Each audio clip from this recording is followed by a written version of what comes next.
भाग 1। समय सबसे बड़ा धन है। आचार्य चाणक्य के अनुसार संसार में यदि कोई वस्तु सबसे अधिक मूल्यवान है तो वह समय है। धन, पद, वैभव और शक्ति नष्ट हो सकते हैं, परंतु बीता हुआ समय कभी लौट कर नहीं आता। चाणक्य कहते हैं कि जो व्यक्ति समय को व्यर्थ गंवाता है वह अपने जीवन को स्वयं नष्ट करता है। समय का प्रत्येक क्षण हमारे भविष्य की नींव रखता है।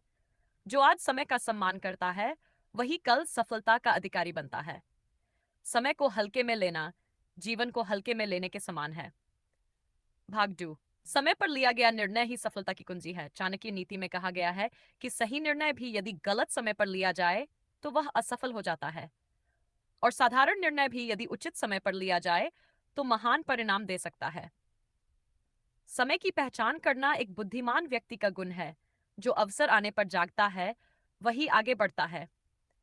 जो व्यक्ति समय बीत जाने के बाद पछताता है उसके हाथ केवल पश्चाताप ही लगता है। इसलिए चाणक्य समय पर कर्म और निर्णय को अत्यंत आवश्यक मानते हैं।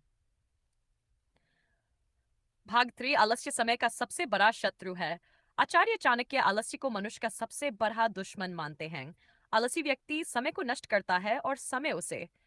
जो व्यक्ति आज का काम कल पर छोड़ता है उसका कभी उज्जवल नहीं होता। समय निरंतर चलता रहता है, वह किसी की प्रतीक्षा नहीं करता। जो व्यक्ति परिश्रम और अनुशासन के साथ समय का सदुपयोग करता है वही जीवन में ऊंचाइयों को प्राप्त करता है। भाग से विपत्ति में समय की परीक्षा होती है। चाणक्य नीति के अनुसार कठिन समय ही मनुष्य की वास्तविक परीक्षा लेता है। जो व्यक्ति बुरे समय में धैर्य रखता है और समय के अनुसार स्वयं को डाल लेता है वही आगे चलकर विजयी होता है। संकट का समय स्थायी नहीं होता ना, परंतु उस समय किया गया सही प्रयास जीवन की दिशा बदल सकता है। समय सिखाता है पर उसकी शिक्षा महंगी होती है, इसलिए बुद्धिमान व्यक्ति पहले ही समय से सीख लेता है। भाग। जो समय को जीत ले वही संसार को जीत लेता है। आचार्य चाणक्य कहते हैं कि जो व्यक्ति समय सही प्रबंधन कर लेता है उसके लिए संसार में कुछ भी असंभव नहीं रहता। समय का सदुपयोग आत्मानुशासन, ज्ञान और सफलता को जन्म देता है। जो व्यक्ति हर क्षण को मूल्यवान समझकर जीता है वही इतिहास रचता है।